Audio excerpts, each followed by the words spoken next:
Hello, everyone. For those of you who do not know me, I'm Giulia Castelli, a diamond huntress and a hypnotherapist.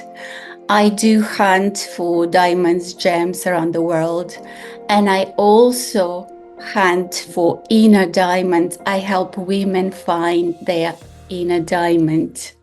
Today, I have with us someone very special with an incredible story, very inspirational. We have with us Celia Peachey, Women Empowerment and Leadership Coach. Celia, it's such a pleasure having you. I would like you to introduce yourself, please. Hi, thanks for having me. Honestly, it's an absolute pleasure, Julia. Yeah, so empowerment and leadership coach for women, been working with women and women's rights for a long, long time. Essentially, really helping us all cultivate healthy relationships within ourselves, within every encounter that we have. Because I've been deeply affected by, just relationships that haven't been so functional. And so women come to me for empowerment around communication skills, being able to speak from a place of power, being able to contextualize their experiences from that place of empowerment. And it's an absolute honor and privilege. And I've been traveling the world doing that now for quite some time. Wow, wonderful. We are here on a mission empowering women, and I am so pleased to find a soul sister in you because together we can help women be stronger and speak for themselves. There's so much injustice, there's so much abuse still going on around the world, and you know more than many of us. So I know that you have had a great tragedy in your life, but you managed to transform yourself and let this horrific event actually make you and then stand from that place, helping other women be stronger, be themselves, and really transform. Your story is very, very inspirational because you didn't break, but you you put yourself together. I mean, you probably did break, but then you managed to put yourself together. So please, would you share so our viewers, listeners, and readers could connect with you on a deeper level? And women who have gone through something you have gone through maybe will be very much attracted to you, knowing that you can help them because you have done it. Thank you. Yes, gosh. So the catalyst for my transformation was one of the darkest experiences anyone could ever have. And it's been a real test of my character, of my will to live as well, because we all are looking for meaning. And I think when something as tragic as what happened, which I'll get onto, happens to you, you are forced to ask the deepest questions about life and what is the fundamental value, the things you value. So in 2008, just the week before Christmas, my mother was murdered by a convicted killer who'd been out of prison less than a year for murdering another woman. And sadly, her cries for help fell on deaf ears within the police force, despite her doing all the things that you need to do in order to ask for that help and show up in order to receive it. Sadly, there were so many catalogues of errors where people just did not take their job seriously. They didn't have their head and their heart connected. So things just didn't add up. And even though there were so many alarm bells and very glaringly obvious things that were happening, and she even reported this person, the police failed on every level. It's you've got to tell it like it is. They failed on every level to listen to a woman who was being calculatingly coerced and controlled by this person. And subsequently, that led me to fighting for our human rights using Article 2, right to life, through my work with charities. I began to realize my rights, and that, right to life and our human rights are so essential to the quality of all of our lives. And before this event, I didn't know that much about my human rights. I didn't think that they necessarily would affect my life if there was a consequence, because I wasn't putting myself in situations that I thought that was the only time that they were significant. So after my mother's death, as you can imagine, as you said, I've fallen apart. I've broken to a million pieces, and I've had to, question every single thing that I believed about my life, about the system, and really start to ask questions about who I am in relationship to this event, who I choose to be. And losing my mother the way that I did, so tragically and callously, and then for her to reach out to help and be failed by the people that was paid to serve to protect her, it even makes me speechless now.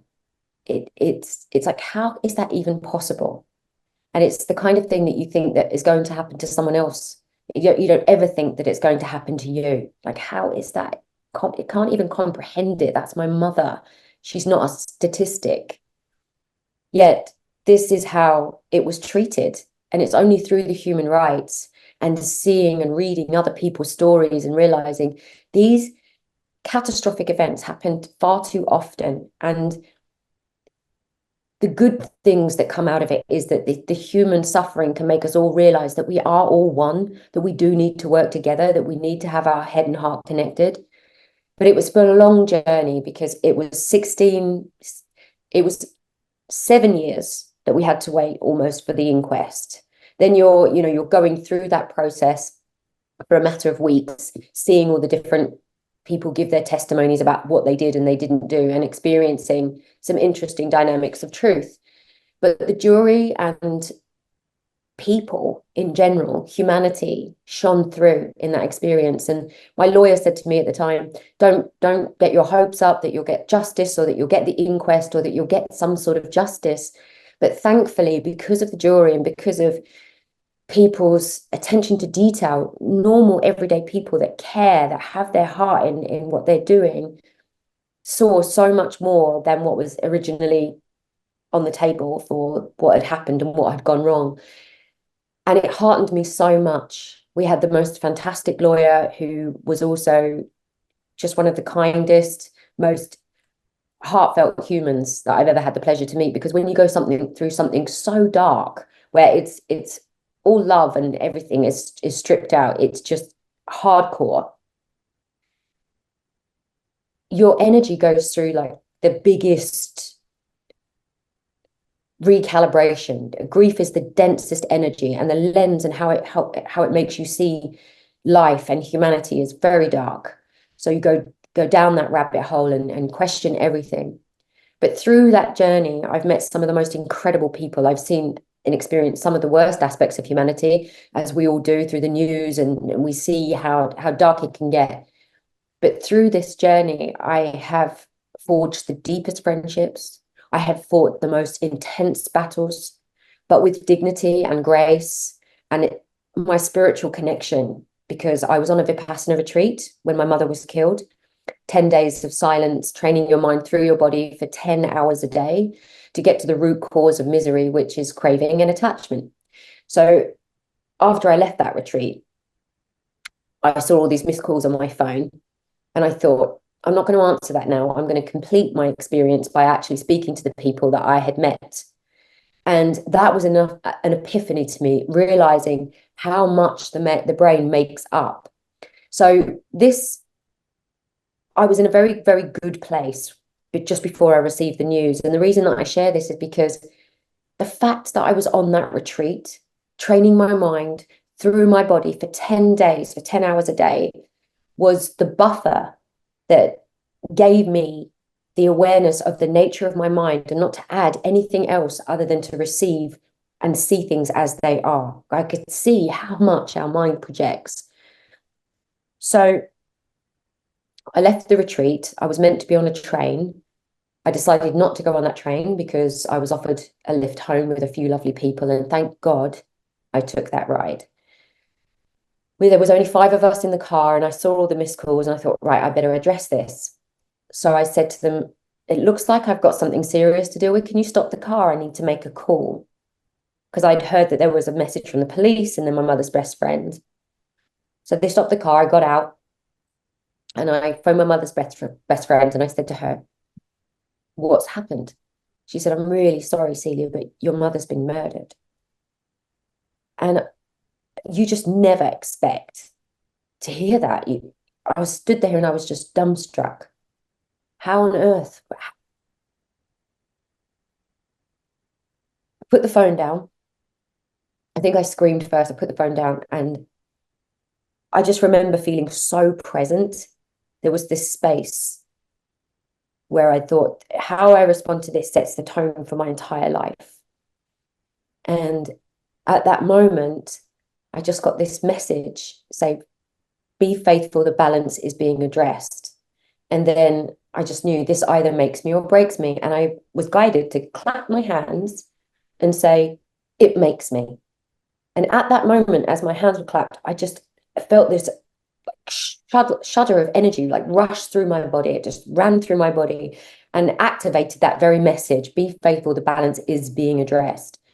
I walked back to the car and I just remember like being so aware that I had to be exceptionally conscious, like never before in my life, of every thought, everything that I did, everything that I said, that I had to sit in the silence and observe what was happening within me, because I could have gone off the rails, which obviously happened at many different points, but nothing like what could have happened had I not been on that retreat and been able to consciously respond. And Dr. Joe Dispenza talks about this as well. You know, the when we hear bad news, how we can scream or cry and it catastrophize. And obviously it's a catastrophe, but you don't need to add anything more to it because that creates more dis-ease in the body and then a whole new recipe for things. So I feel so grateful to this day that I received that news in that timing, 15 minutes after leaving.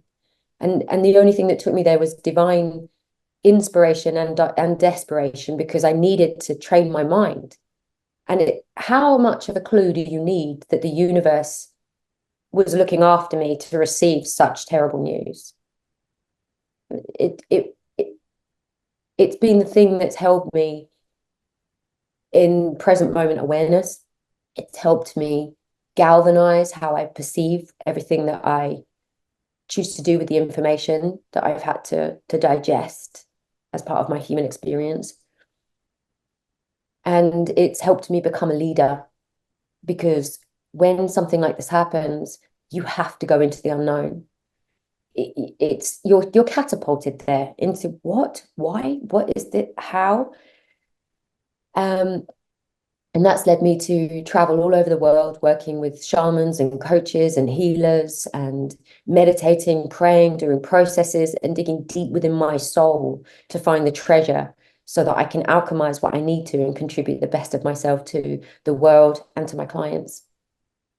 Wow.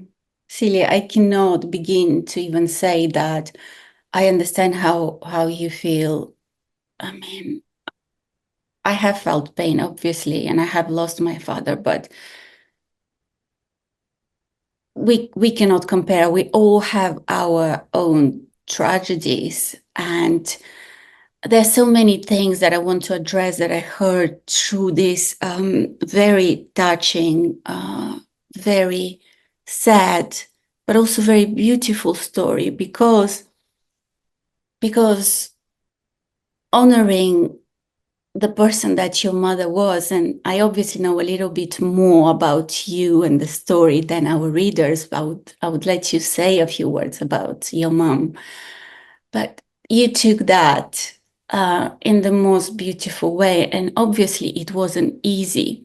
I want to ask you to share with people listening and watching, how do we deal with tragedies in our lives? You already touched, but very briefly, what you did. But if someone is going through a very hard time, immense pain right now, what would be your advice? How to we put ourselves together if we feel we are so down, if we feel our world, the way we knew it, has ended, has crushed? Yeah, great question. Essentially, the thing that's held me together is asking for help. I put myself in as many sacred and safe spaces as I could when I felt intuitively called. Deep work, deep inner work wasn't even in question. It was a necessity. It's a fundamental because the grief overtook me for so long. It lives in your body. It echoes and reverberates through everything you think, say, and do because your mother, my mum, was inextricably linked to me. I was someone that took care of her as well. I was someone that, our identity is so linked. So I've really had to look at who she was and look at who I am and look at the similarities as well as the differences and start to create my own identity from the wisdom of my experience. So traveling the world, working with people that I felt resonance with or I was introduced to, all sorts of different shamans and coaches and healers and monks, you name it. I have traveled all over the world, having the conversations that I need to have, speaking about the experiences that have happened. Because when something like this happens, this isn't just the event. The energetic frequency of grief has a catalyst. And so many other things started to come towards me that weren't helpful or healthy. And that was, I didn't even have to leave the house. This is where I've felt quite passionate, not quite passionate, exceptionally passionate about the law of attraction, because I honestly, Julia, when I think about some of the things that came my way after that experience, because I was holding the victim vibration through the grief, it was a necessity to put myself in safe spaces so that I could be vulnerable with the right people and find the strength within those experiences, find the words to speak that helped me see that it was a gift, that it would help me become more solid in the truth of who I am. Wow. Amazing. So here I also feel that you're a very intuitive person. So is that what it is in a moment of darkness, when we go so down and when we feel alone and in pain? There's this space that you're talking about. There's this space that we need to give instead of escaping, just sitting with feelings and getting to know those feelings. And this is probably the first time we get to know the real us, right? Mm. So, how did you see the light in this darkness? How long did it take you? And do you think you're past the worst? I like that question, that last one. Do I think I'm past the worst? I do actually. I didn't think I ever would be. Yeah. I actually said to my brother, I said, there will be a day where you won't feel broken. And he went, oh, thanks so much for saying that. Because essentially when something like this happens, it doesn't just smash you to pieces, it smashes you into a million pieces because the system, your mother, other people's lack of capacity to empathize in the way that you might need at the time, like you have to have such a strength, a strong resolve and go to people that have the sensitivity and the wisdom to hold that space for you so that you can process such a primordial, deep grief. What was the first question that you asked me, Julia? Hmm. So do you think, Light. How did I find my light? yes, yes, in the darkness? And how Oh, long did it take? And do you believe you're past the worst of it? yes, yes. Finding the light came through not abandoning myself. In fact, it came through almost leaving everyone else behind and going off into, well, it did, going off into the unknown and exploring my psyche, my soul, and my subconscious mind, being very close to nature and praying myself around the world, essentially, and Mm. really finding the things that brought me alive. I actually did some deep shamanic work that I was talking about recently with someone where we did conscious breathing for a whole week, and we breathed through a lot of those emotions that hold us apart from feeling good about ourselves. So shame and blame and rage and humiliation, all those things. So once we kind of got an idea of all of those moments that had anchored in our being, we were able to breathe through them and clear the cellular memory. And then we asked about whether we're living in alignment with our true authentic life. And honestly, it's really interesting because I was the one that cried the most of the time. I was always laughing and crying through the tears. It was just, intense. But when we did this one exercise, we had to, it was either standing at our grave or being, imagining that we're past and what other people would remember us for. It was something like that. And during that exercise, everybody was crying but me. I was amazed, thinking, well, what's going on? And then when people shared their experiences, because they'd been doing things that they didn't really want to do with their lives, they were working in jobs that didn't bring out the best in them, didn't harness their skills, their tools, their unique gifts, and they were surrounded by people that they felt they had to pretend to be who they had to pretend around. And when it came to me, I had been catapulted into the depth of self-inquiry. So if something didn't feel right, I already knew myself. I knew that's not for me. This is for me. That's a big no. That's a yes. And so this horrific thing that happened has been the catalyst for me to go on that deep journey of excavating my soul, so that I hear people say a lot that they're struggling to find their community. Because I'm so true to myself and I know myself, I magnetize people like you and other people that I feel I have that resonance, that have the same values. They really are on that deep dive to live in alignment with their highest calling and be of service. So I was there smiling and laughing for the first time, thinking, okay, it feels like a mess. I'm traveling here, I'm going there, it's yet to come together, but I'm following my intuition, I'm following my gut, and I'm having the most extraordinary experiences, traveling the Himalayas, working in all sorts of different kinds of jobs that help me realize and understand myself better so I can help other people. It's been incredible journey of pain to purpose, to self-actualization, to really embodying more pleasure than I ever knew possible. Beautiful. The journey of giving myself permission. Yes, beautiful. I am a very big on intuition as well. It's just in this world, we women for a long, long time, we've been pushed into direction of the male energy. We've been pushed and made believe that we also have to achieve and constantly do and be logical.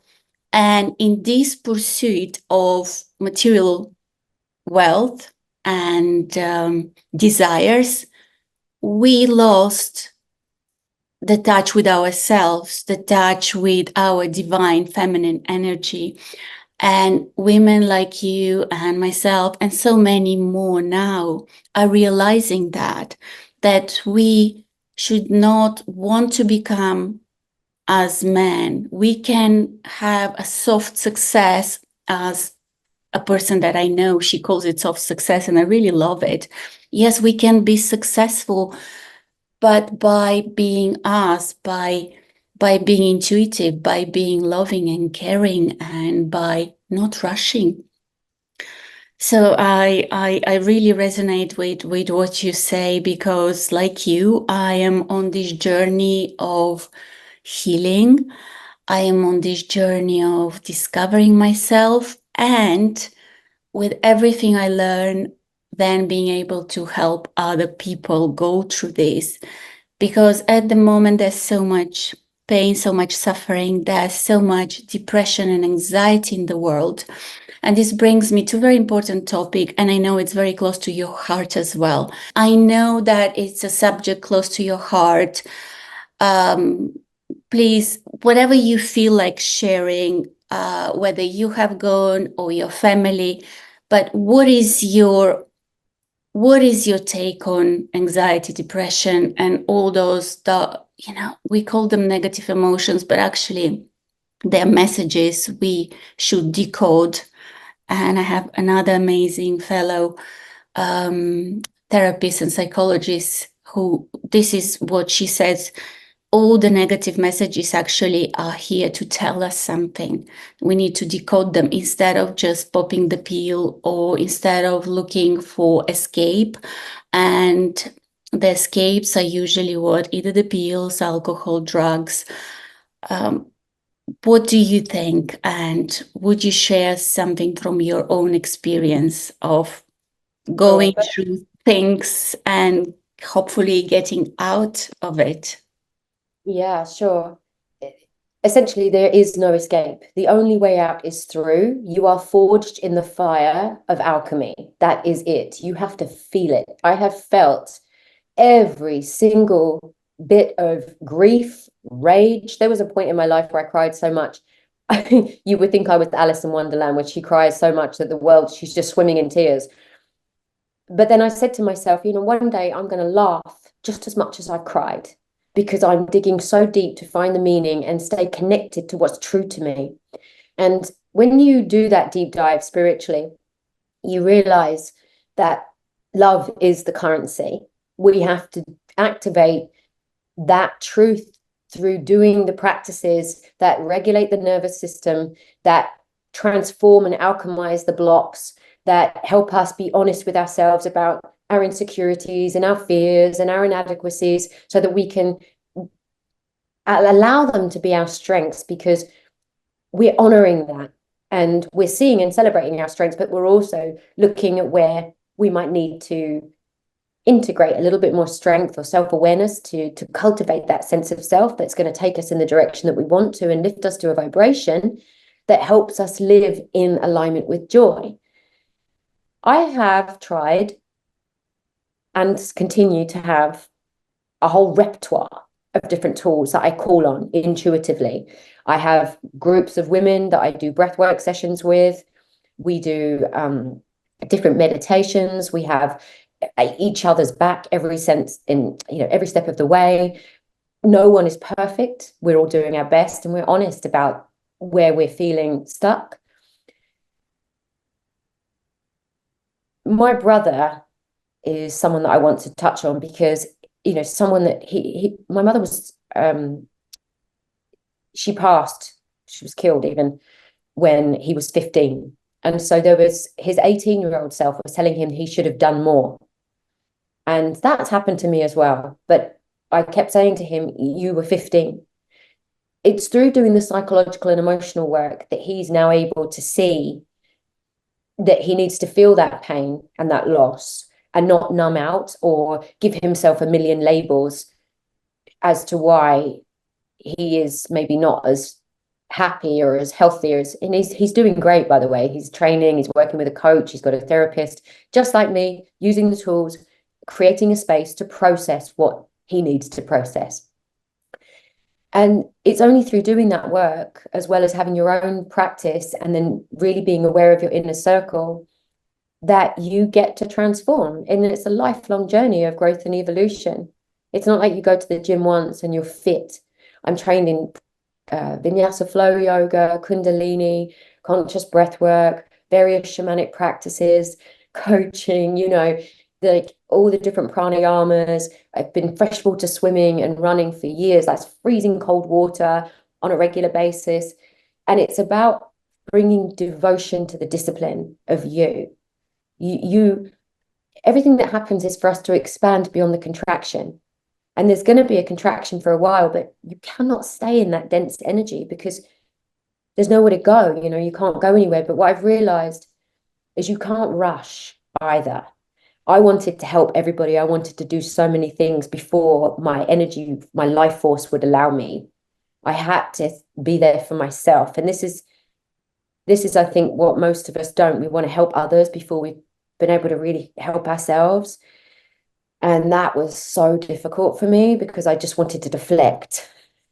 And I think so many people do, but the message was Yeah. just, that's not going to happen. And it's, you have to be very patient. And so patience is the heart of love. And to know that when these things happen, there's deeper layers of understanding that you only get when you feel the pain, and then you can cultivate that real sense of self-love, because the compassion that you cultivate towards yourself and other people is profound. Yes. So, having gone through what you have gone and traveling the world, and also actually moving away from the UK to beautiful Costa Rica, are you now living in Costa Rica or in the UK? um Both. I'm living in both. I have, it's really interesting because people say to me all the time, you know, you travel so much, you travel so much. It's not even something that I intended to do. It was the calling of going to work with people and ask the deepest questions and be so curious about life. Why does that keep happening? What can I learn from this? How can I transform that? How can I become even more vibrant and playful and present? Because I realized that all those things are what bring the value. So Costa Rica, home for 6 months, I guess, and then England for 6 months, maybe Portugal, maybe even Brazil. I'm not sure. I'm testing the water in different places. Costa Rica, I've just been granted residency, so I'm flying back there for Christmas, and I have a fantastic community there. As you know briefly, I think we talked. Yeah.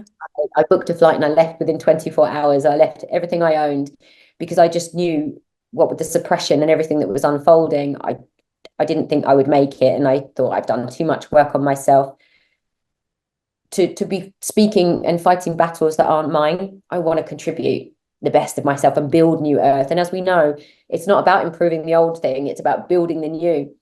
So Costa Rica has been exceptionally healing and empowering. I feel like I've got friends I've met many lifetimes there. So much resonance. I totally approve. I've been to Costa Rica and I felt Oh, in. you have, haven't you? Yes, yes, I traveled ecologies, and I've done yoga with the sound of the rain and seeing the cloud forest and hummingbirds gardens. Oh, it was magical. So that's another thing we have in common. I travel all the time. And it's always been in me. I've been to probably around 70 countries and counting. I just came back from a spiritual journey with a Buddhist monk. We went, a very small group of people on this journey. We went to India and Bhutan. So, like you, I'm constantly curious. I want to explore the world and I want to learn and find the real me. So, every journey, every time we travel and meet amazing people, we learn more about ourselves, we enrich ourselves. And this is how then we can give back to communities, to our world, to our planet, because more people should operate and live from the place of love. And love is something we have inside and we carry it everywhere we go. And it multiplies when we meet people we connect with. And you already touched on another very important topic for me, vibrations. In fact, I'm writing a book about vibrations with the Buddhist monk. We were traveling. And now that I said it officially, I'll have to do it. So keep me Yes. accountable, please, because being a Sagittarius, I have so many ideas. And being me, I want to do so many things, but this is very special to me, and through traveling and through even this podcast is an outlet for me to reach more people and for people to meet the amazing people I meet, because I think sharing is caring, and I'm lucky enough to meet amazing people with stories like yours, people who have not who chose to live and help instead of being the victim. So yes, and this is why I love what I do. Well, And that I just want to touch on what you said there, because the thing is that if you don't do the work, if you don't look into vibration and feel that pain and and alchemize it through self-compassion and awareness and deliberate intention to use the wisdom of that experience, you just attract more and more energies that take advantage of the victim archetype. It's not even an option. If you really want, I think that the media glamorizes the victim archetype, and they love it, drama sells.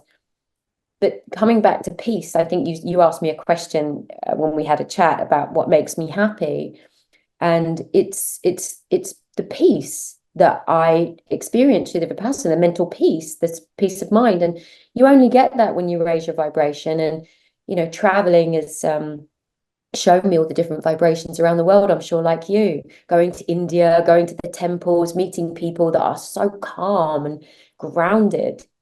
Yeah, and very often the places where they have very little or almost nothing, you see the happiest people, and this has fascinated me for forever. And finally, I'm about to be 49 in a month or so, and I finally get to understand that we don't need much, and actually the less we have, the freer we feel, and there's more air to breathe, and there's more air to expand. But I had to go through wanting all those material things because I grew up in a communist Bulgaria. So I grew up between Russia and Bulgaria.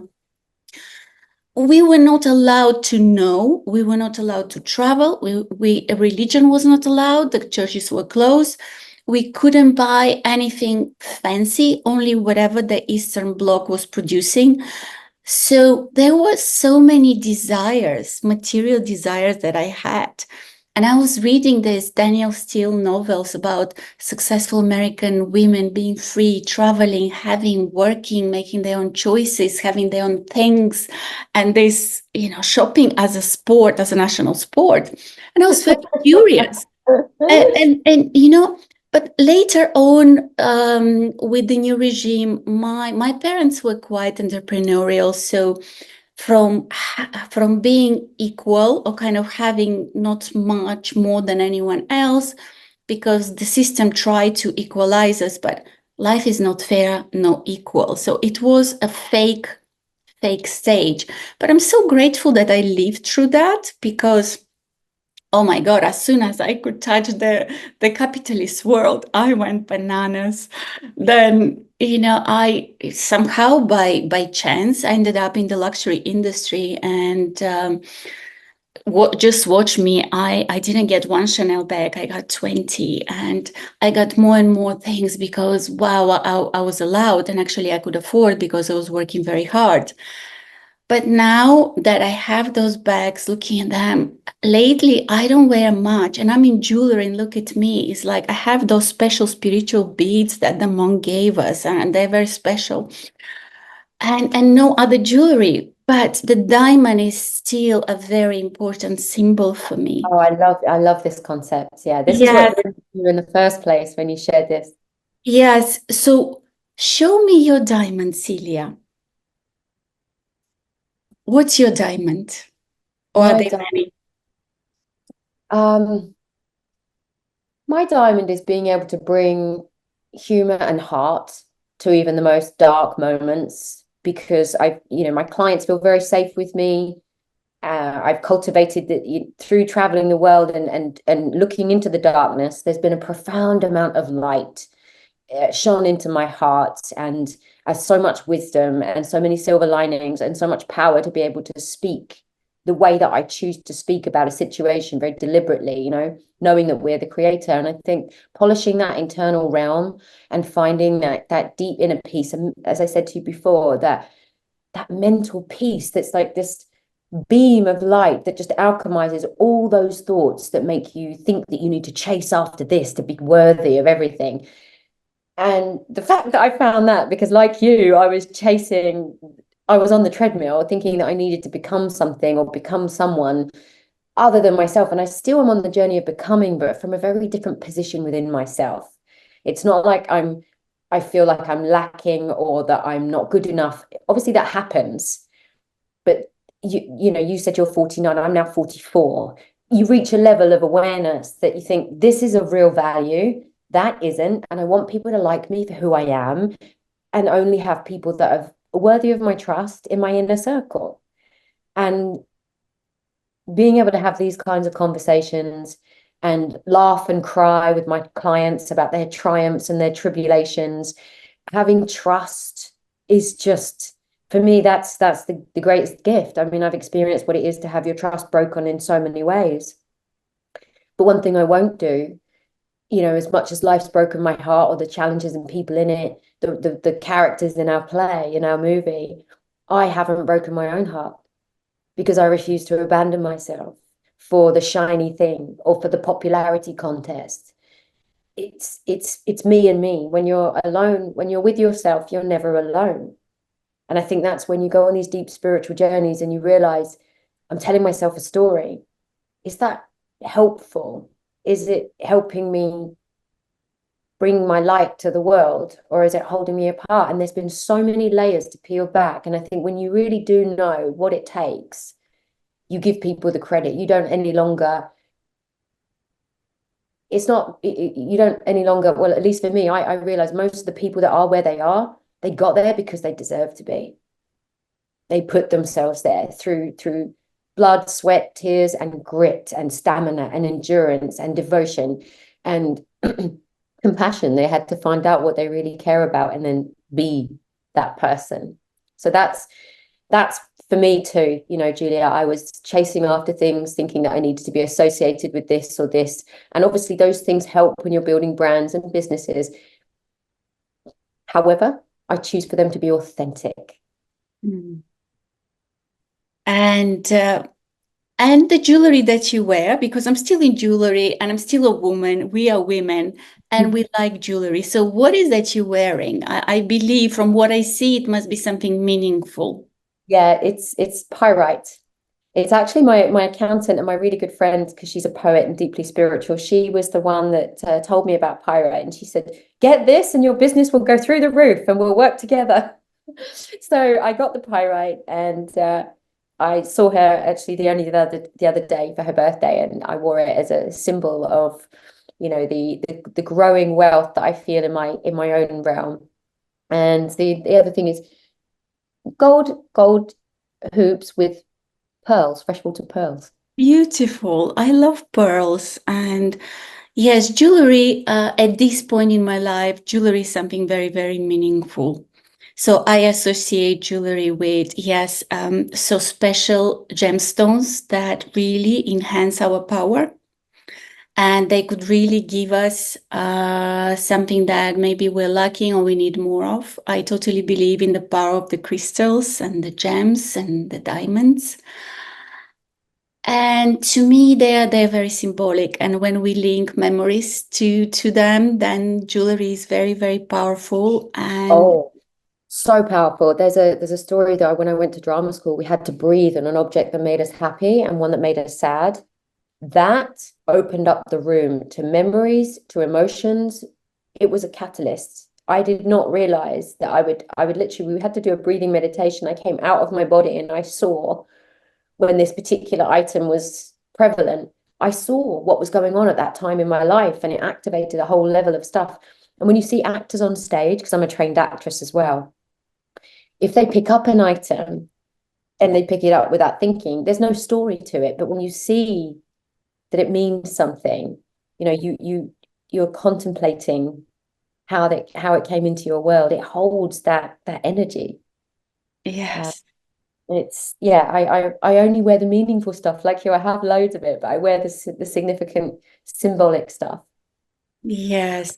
And I And the believe we as women, we should reward ourselves because jewelry is also symbol of I don't know of what we have achieved, and we should be proud and allow ourselves to treat ourselves because for many, many years and maybe centuries, it was that only men gave jewelry to women. But nowadays, I'm so pleased with my clients, and I do have the clients for whom I buy the real gems, and then the clients that I help polish their inner gems, but I'm so amazed and so pleased that women do honor themselves also with the gifts of when they achieve something, or just because we're worth it. There's an uprise of women recognizing their worth, realizing that we've all been made to be or feel invisible in one way or another in the societal conditioning, and that women are just popping all around the place, like popcorn. They're just that's enough. I have clients at the moment that are realizing, the patriarchal energy within a banking system, for instance, and how all of these little nudges are sort of buffering her away, and she's becoming more and more targeted. That I'm not going to let that. I'm going to do this, and we're navigating all of these things in her awareness all the time, and she's cultivating such a resilience to not take it personally, but like the diamond, be able to withstand the pressure and Yeah. shine a light from a higher place, a deeper place of awareness around the gifts that she brings to the world, pausing and only speaking when she really knows she can improve on silence, because there's a time to speak and allow whatever it is that you have to say to land. And there's an art and a science to that, especially in a very male dominated environment. And I'm really enjoying watching the hunger and the drive and the clarity through her journey.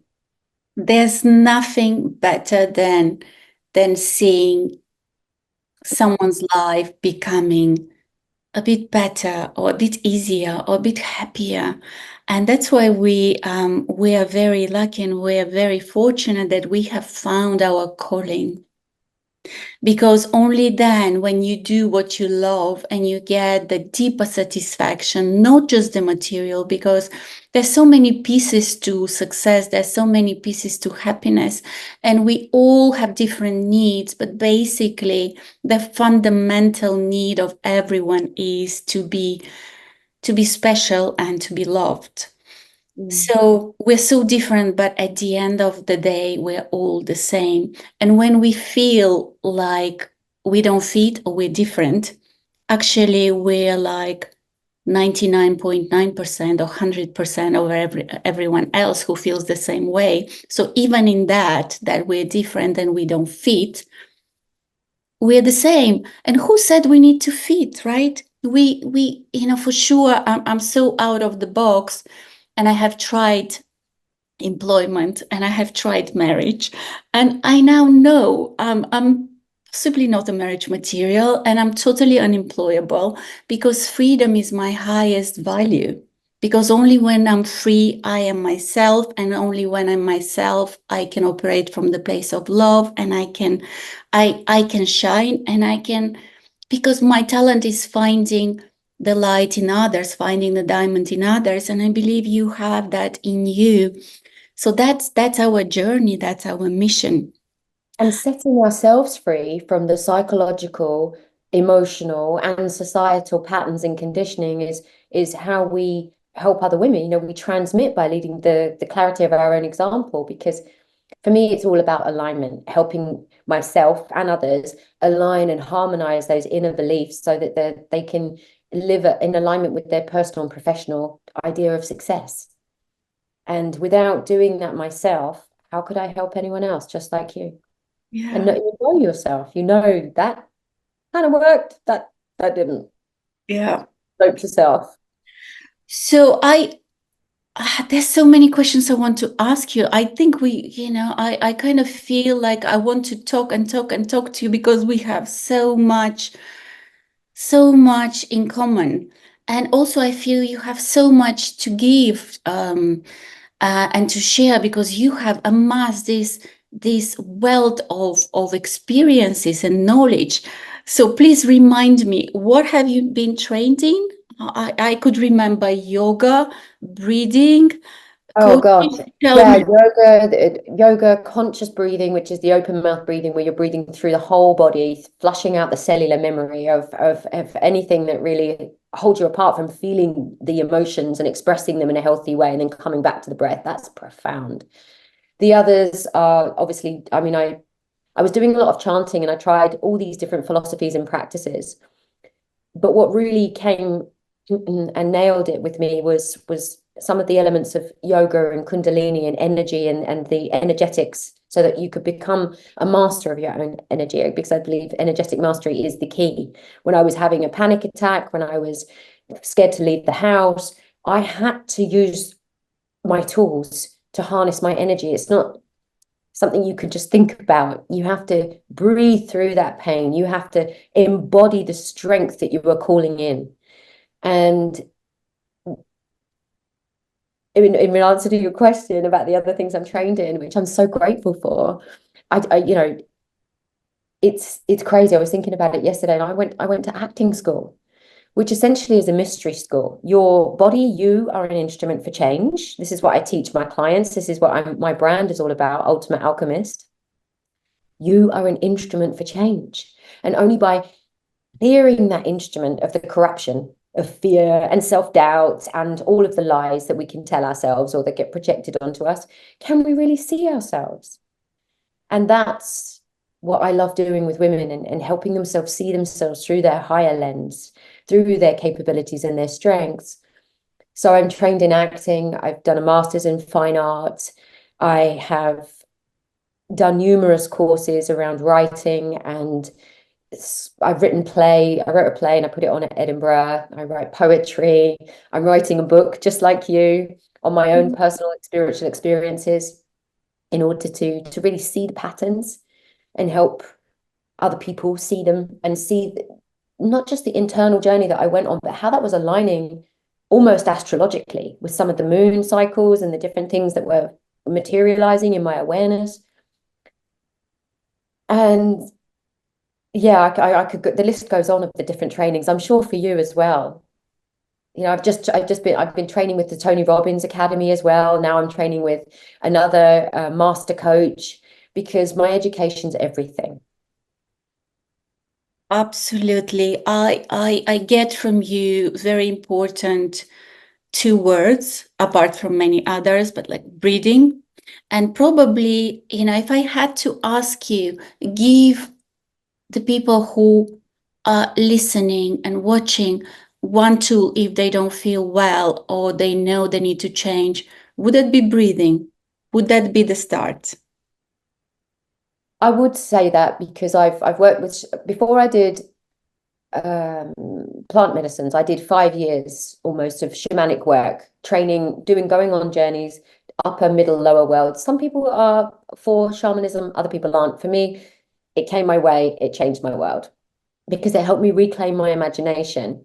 So I worked with a shaman, a lovely Armenian woman, and we did a lot of deep work where I'd have to go on the journeys, record myself, and then type up the messages and color code the themes and then talk it through with her. A lot of work.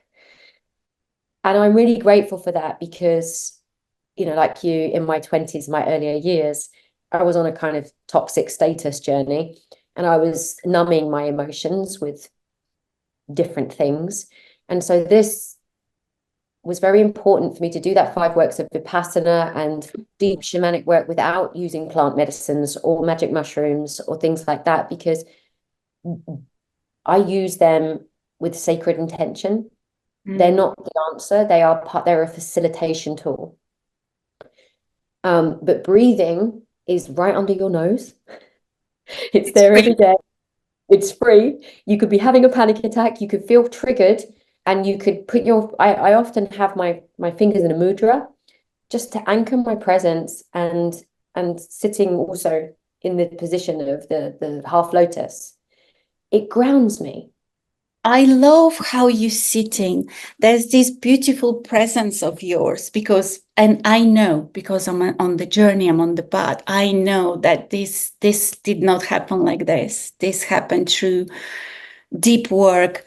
But the way you sit, the way you present, the way you're open, people just are drawn to you. And look, there's so many things I still want to ask you.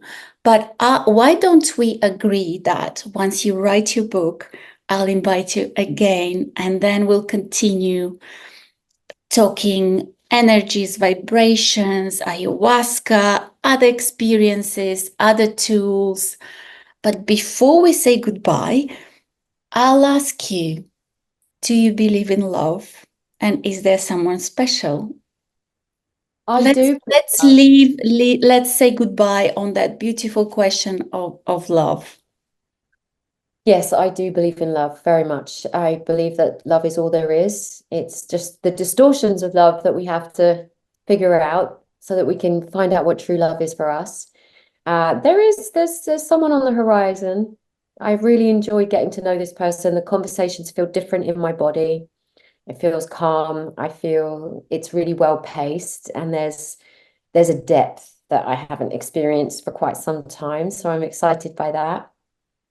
Good But I'll luck. keep you posted. It's still new for me. Yes, good luck with that. For me, the just the simple idea, they believe in love, and although we have been disappointed in the past, still believing in love, still knowing the amazing men out there, women, love is, so many things. Love in the family, and there's also another topic we could touch more on next time because, yes, I know that there's beautiful family dynamics that you were able to transform. And it's, for me, it's all about the transformation. Oh, it's been incredible. The where I am with my family now, I didn't think would happen, and I'm so grateful because how whole I feel has enabled me to take the next steps. Just to let everybody know that I'm launching a course in January called Illumination. It's about living in alignment with your highest vibration and your highest vision.